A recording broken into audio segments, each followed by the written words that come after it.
And yes, I was our U.S. Senate candidate in the state of Georgia in 2022. I did force a runoff. I did stick a thumb right in the eye of the two-party system, and I didn't apologize for it. You shouldn't have. Exactly.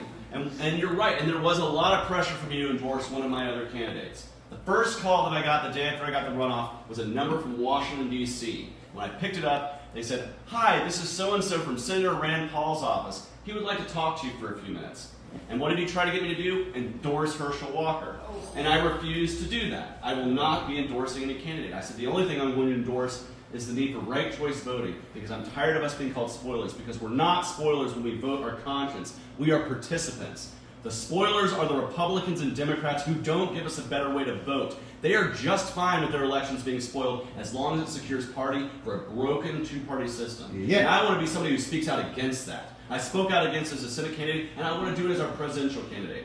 I believe it is now is the time, because we're about to be gifted with the horrible gift of Donald Trump versus Joe Biden 2.0. A majority of voters across the country say that they are dissatisfied with this choice and they want better choices. And we have to give them a choice they can feel good about voting for.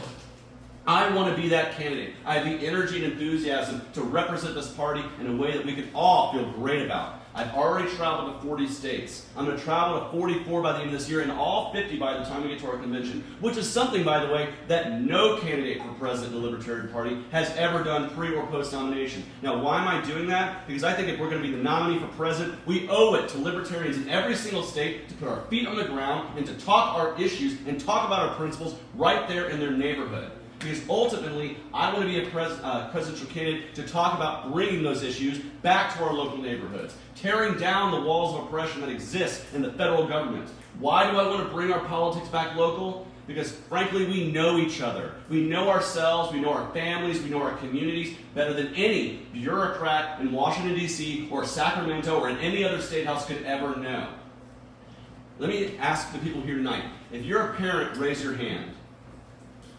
I bet each parent in this room would unconditionally love their children. They would fight and they would die for their children. They'd do anything they could. I know my mom would take a bullet for me most days, but that's the truth. Parents love their kids. They're going to be the best advocate for their children. So why are we taking parents' rights away and giving it to bureaucracies in Washington, D.C.? That bureaucrat does not know your child. They only treat them like a number on a spreadsheet. I believe it's time to take power out of their hands and put it back in your hands. And to help your children make decisions, whether it's about education, healthcare, or anything else. Take that power out of the hands of the state, and if there's somebody in government that wants to put that power in the hands of the state, they are an enemy of parental rights, even if they quote-unquote are fighting for parental rights. It doesn't matter. The power is yours.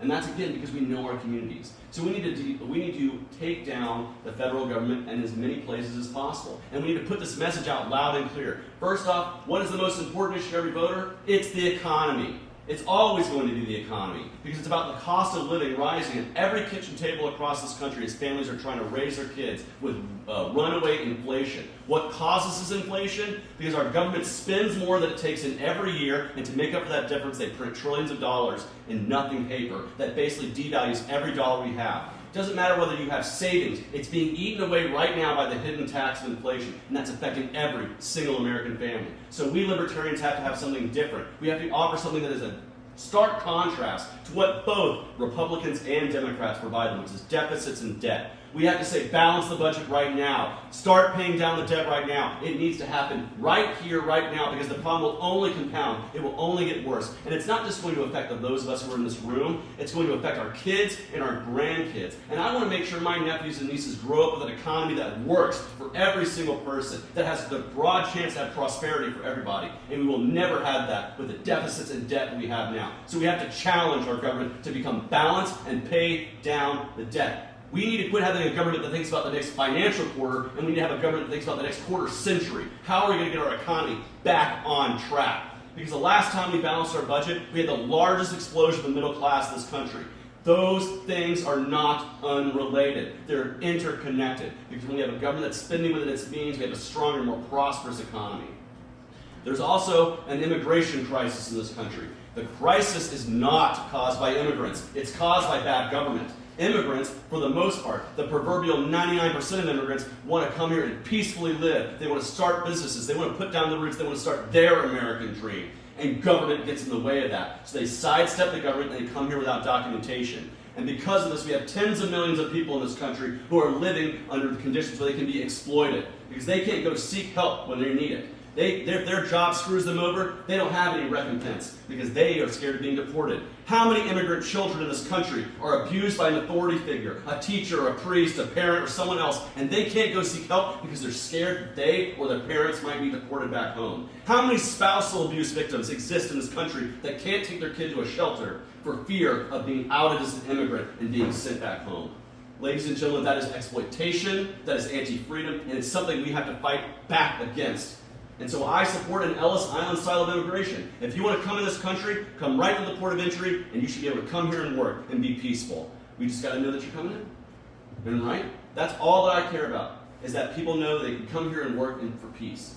And if you're not willing to do that, well, that's the 0.1% proverbially that want to bring people across through human trafficking and exploitation. And I really think our Border Patrol and any law enforcement we have should be focused on those people, not the 99.9% of peaceful immigrants out there. And so when we talk about the immigration crisis, we have to provide something that's bold and different than the status quo that both parties are providing us. Lastly, I want to talk a little bit about foreign policy, because I got started as a political activist being an anti-war activist. Because when I was younger, the war on terror started, and I saw friends of mine being sent to the war in Iraq and Afghanistan, a war in Iraq that we all knew was based on lies, and a war in Afghanistan that we all knew went far beyond its original mission and actually continued for 20 years. And so I got out in the streets as an anti-war voter. And because I did not know about this awesome party that is the Libertarian Party, because George Bush was a Republican, I reflexively became a Democrat. I was a pro-gun Democrat, I was a pro-fair tax Democrat, I was a pro-free market Democrat. Got me a lot of weird looks in the room, but I was anti-war. And in 2007, we had a primary between Hillary Clinton and Barack Obama. Hillary Clinton was John McCain in a dress, and Barack Obama talked a lot about the things that I liked. We're going to talk to our enemies without any precondition. We're going to end Guantanamo Bay. We're going to stop the wars and stop the drones. He certainly talked the talk and got elected on it, but he never walked the walk, and he's still got a Nobel Peace Prize. And that's why I said, no more to the Democratic Party. I'm done. And what brought me into this party was because I happened to be wandering around the Gay Pride Festival in 2010 in Atlanta, and our candidate for governor literally waved me to the tent. And he said, "Hey, take the world's smallest political quiz." And I said, "Nah, that doesn't seem like any fun." And he said, "Well, before you leave, tell me your one biggest issue, the issue that matters to you the most." And I'll never forget it. I said I oppose the war on terror and the war in Iraq with every fiber of my being. And the next words out of John Maughn's mouth, "Welcome home. You're a libertarian. You need to stay here. This is your party." He did not ask me, "Have you read Mises? Rothbard? Hayek?" He didn't give me a giant economic tome to read so that I could become a real libertarian. He just said, "You know what? You're anti-war. This is where you need to be. You stay here. You'll get more libertarian as you go." And that's exactly what happened to me. I went from being a free market Democrat to a radical minarchist. And that's because I stayed in the Libertarian Party and I was welcome here. I was welcome to grow in this movement. So that's the kind of candidate for president I want to be. I want to bring millions of new voters to this party and say, "Welcome home. Sit here with us libertarians. You'll get more libertarian as you go, and you'll grow within this party, and you'll help new people come to it." So we will not be a gatekeeping campaign. We will not be a campaign that says you have to be a real libertarian to support us. We will be welcoming to all voters. Welcome home. Come to liberty. Come to this home. You will find peace, freedom, and prosperity. And that's a message that I think will resonate with the American voters. I also want to say we are a party where there's been infighting and this, that, and the other. I'm not engaging in that as a candidate for president, because that's not the role of a candidate. If you want to internally fight with each other, run for something internally, best of luck to you. But I won't be endorsing any internal party candidates. I won't be endorsing any platform or bylaw changes, because I trust you, the members of the party who will be our delegates at National Convention, to do a great job of doing that. I'm going to keep focusing on reaching outward, bringing new people in, and speaking a powerful, energetic voice of liberty. We're going to contrast ourselves with the old dinosaur parties that put literal old dinosaurs up, because we're going to be youthful and we're going to be ready to engage the next generation of liberty. And I want to be your candidate for president to do that. Now, here's the part where I do the standard politician asking you for money bit. But there's actually a caveat here. You can support me today by going to votechaseoliver.com and donating to this campaign. But I also believe in trying to help local candidates wherever I go. And to that end, I've kind of forced the hand of my campaign manager, Steve Dosbach. See, he's a match donor to me. He can't give me one more dime of money, even if he wanted to. But what he can do is ask that if you donate to me today, he's going to match to somebody else who needs it, and that's Gail Lightfoot. She needs money for her filing fees in addition to signatures. And every signature you give, I believe, takes $1 off of that. So go ahead and sign that today and help take some of that dollars off. But if you just want to help get the filing fees out of the way, if you donate $100 to me today, Steve Dosbach's donating $100 to Gail Lightfoot. Because we believe in taking money out of Steve Dosbach's pocket and putting it towards good uses. And so, if you do go to votechaseoliver.com today, and you donate today, and you say Gail Lightfoot, California in the memo field, we'll make sure that Steve matches that donation. So please help my campaign if you can, and in the process, double your money and help Gail as well if you believe that this is a campaign worth fighting for.